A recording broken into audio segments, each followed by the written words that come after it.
The Lord be with you. And with your spirit. A reading from the Holy Gospel according to John. Glory to you, O Lord.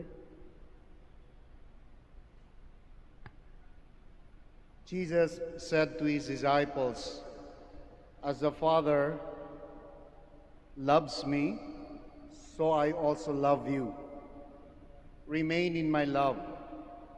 If you keep my commandments, you will remain in my love, just as I have kept my Father's commandments and remain in his love. I have told you this so that my joy may be in you and your joy may be complete. This is my commandment: love one another as I love you. No one has greater love than this, to lay down one's life for one's friends. You are my friends if you do what I command you. I no longer call you slaves, because a slave does not know what his master is doing. I have called you friends, because I have told you everything I have heard from my Father. It was not you who chose me, but I who chose you, and I appointed you to go and bear fruit that will remain, so that whatever you ask the Father in my name, he may give you. This I command you: love one another." My dear friends, the Gospel of the Lord. Praise to you, Lord Jesus Christ. Please be seated. Magandang umaga po sa inyong lahat. Question: paano ka ba napao-oo ng mahal mo sa buhay? Ikaw ba ay did that person shower you with gift, regalo, bigay, and because of that you appreciated the gift, mahal ako? O kaya yung mga nasa sinaunang panahon pa, pinag-igib ka ba? Pinag-ano ka ba ng firewood? O kaya naman yung mga kapanahunan nung 90s, sabi ng Eraserhead, pinagsulat ka ba ng thesis? Paano ka ba napao? Sige nga, nag-isipan nyo. Or was that person there nung panahon na kailangan mo? You needed somebody to cry on or simply just to listen to you. Andun siya. Ano ka ba napao? Alam niyo po, merong isang aklat. Ang title ng aklat ay The 5 Love Language. At sinasabi doon sa aklat na yon na bawat isa daw po sa atin, although we appreciate expressions of love at iba't ibang expression ng pag-ibig, meron tayong isa talaga na can touch us, can communicate to us, that we really appreciate. When a certain person would do it, as sabi natin, mahal tayo nun.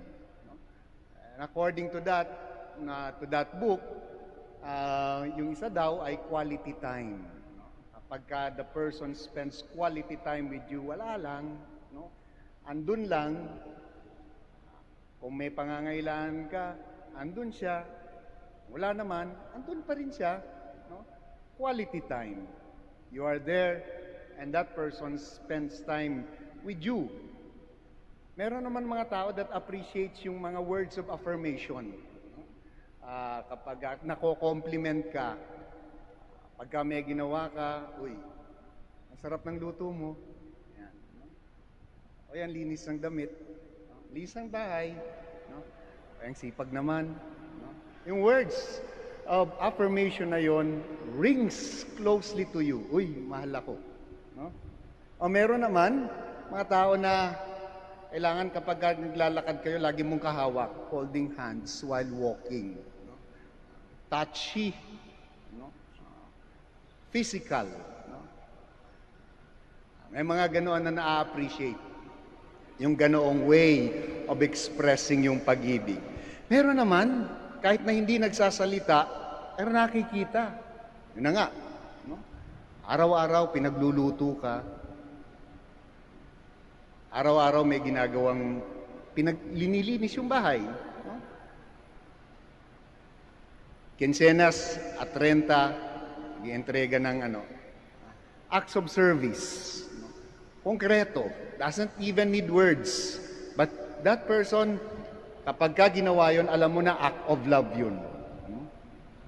Meron mga tao na would love to receive gifts. Yun yung kanilang love language. Hindi kailangang malaki, hindi kailangang magarbo. Bulaklak, hindi kailangang rose, kahit kalachuchi. Naalala, nagbigay kahit pansit man lang. Hopya, napadaan. Meron kanya-kanyang love. Bakit ba ito yung simula natin? Sapagkat kapag pinakinggan mo yung mga pagbasa natin, lalong-lalo na yung ating ebanghelyo, it started with, it speaks so clearly about pag-ibig. Sabi nga po ng introduction po natin, we are in the last part of God's pamamaalam, of Jesus' pamamaalam. Next Sunday, we will be celebrating Ascension. Ang tawag nga dito ay farewell discourse. Ibig sabihin lang, inihahanda ng ating Panginoon yung kanyang mga disipulo sa kanyang pag-alis. Sapagkat alam naman niya, minsan yung tao out of sight, out of mind. Iiwanan naman niya physically man lang yung mga tao. So, inihahanda niya. And then the Lord, in our gospel, is telling us that there is no other way. Walang ibang paraan, walang ibang daan at paraan upang manatili sa sa Kanya. At sa paano yun? Pag-ibig. Yun lang. Kaya kapag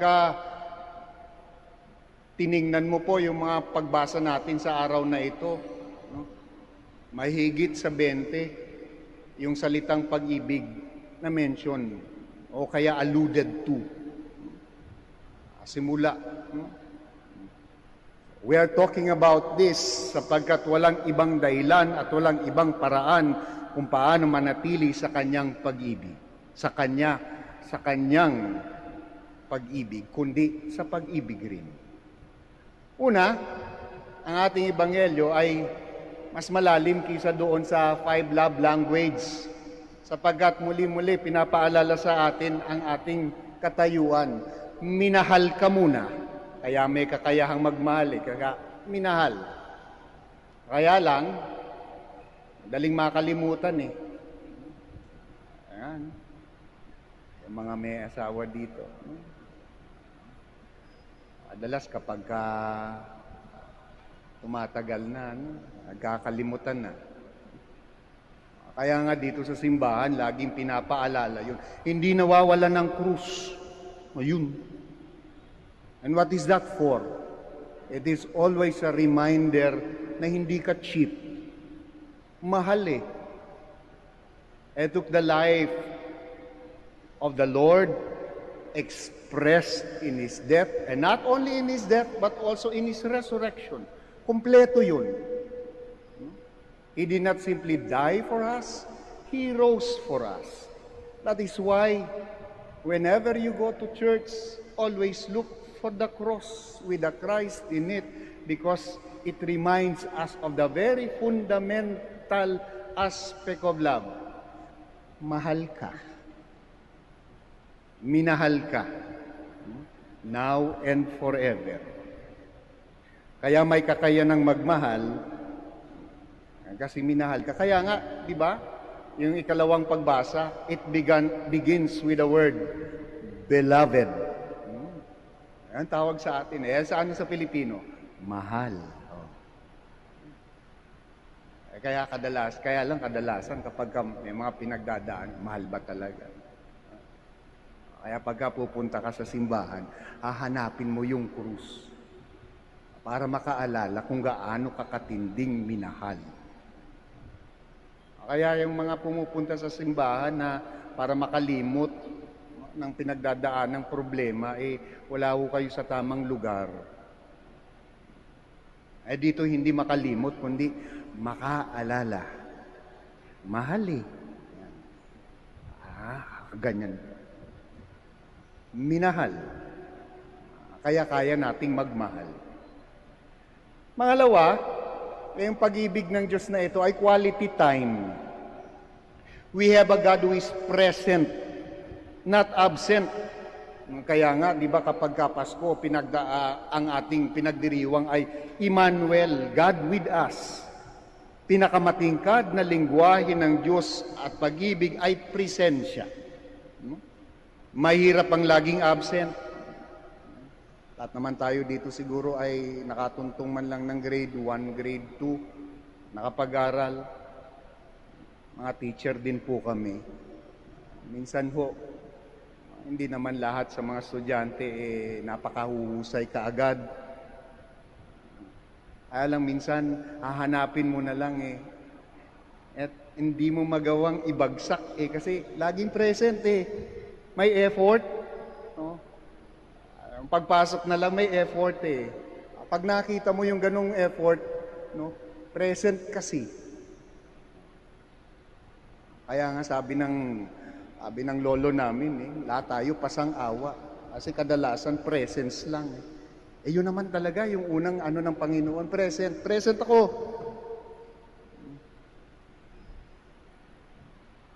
Quality time. Ganon din ang pag-ibig, walang proxy. Kaya nga yung sabi niya, mahal ko kayo. Hindi proxy. Andyan sa krus. Laging present at may effort. Pangatlo, kung napakinggan nyo na maigi yung unang pagbasa, yung kwento ni Cornelius. Si Cornelius po ay ang kauna-unahang, ayon sa nabasa ko, ay kauna-unahang Kristiyano na hindi Hudyo. During that time, it's a no-no. Become a Christian na hindi Hudyo. Kaya nga yung pag-ibig ay inclusive. Eto may lengguwahe yung mga millennial dito Sana all. Magmula pa naman noon, ang pag-ibig ng Diyos ay inclusive. Kaya napapanood nyo yung tawag nito. Paano hindi nagiging inclusive? Kapag ka-judgmental. Hindi pwede yan. Masama yan. But if you allow the love of God to be present, it includes. Walang ini-exclude. Lahat binibigyan ng pag-asa. Lahat na binibigyan ng paraan. Inclusive At isa pa, ang pag-ibig ng Diyos is a love that looks after our good. Hindi to fair weather, God. Saka hindi lang ito yung affirmation lang. Sometimes kinakastigo din tayo, di ba, no? Ang tatawag nga natin doon ay kastigo de Diyos. Tough love, but still love. I remember one time, dumalo po ako sa isang, nag-celebrate ako ng isang funeral mass. At nung nagpapasalamat na ho, no, yung kapatid nung namatay, durugista po kasi, drug. No? At he revealed na siya at some point, yung kapatid na yon, ang minsan ang tumatawag na ng pulis. And he told that it was something that is very painful na siya mismo yung tumatawag. And he said, it's tough love. Yung mga nanay dito, alam yung tough love Kapag kinakastigo ninyo yung mga anak ninyo. Pagkatapos ninyong kastiguin, tatawagin ninyo, anak, alam mo ba kung bakit ko ginagawa yun? Dahil mahal kita. Kahit naman noon, di ba? Yung gamot na nga lang, alam mo ko yung lasa ng gamot dati, no? Mapait. Ngayon, wala ka na makuhang gamot na mapait. Lahat na lasang orange.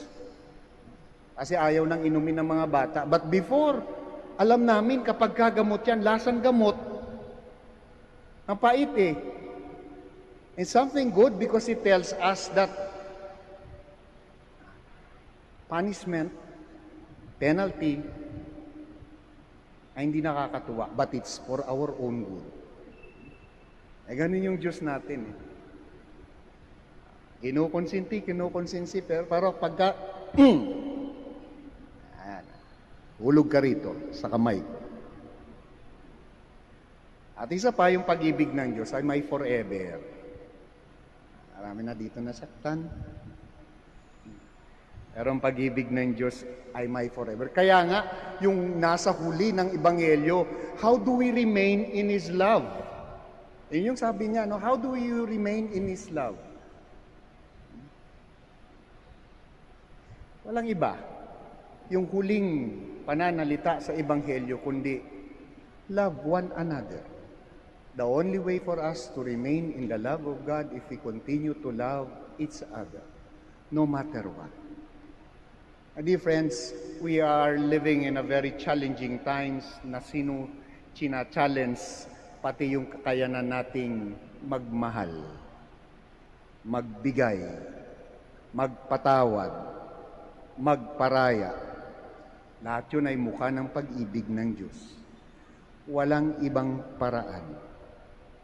Sa mga nakakalimot, I invite you again to look at the cross because it is the most concrete, living reminder, mahal tayo ng Diyos. And the gospel is asking us to do the same. Love one another.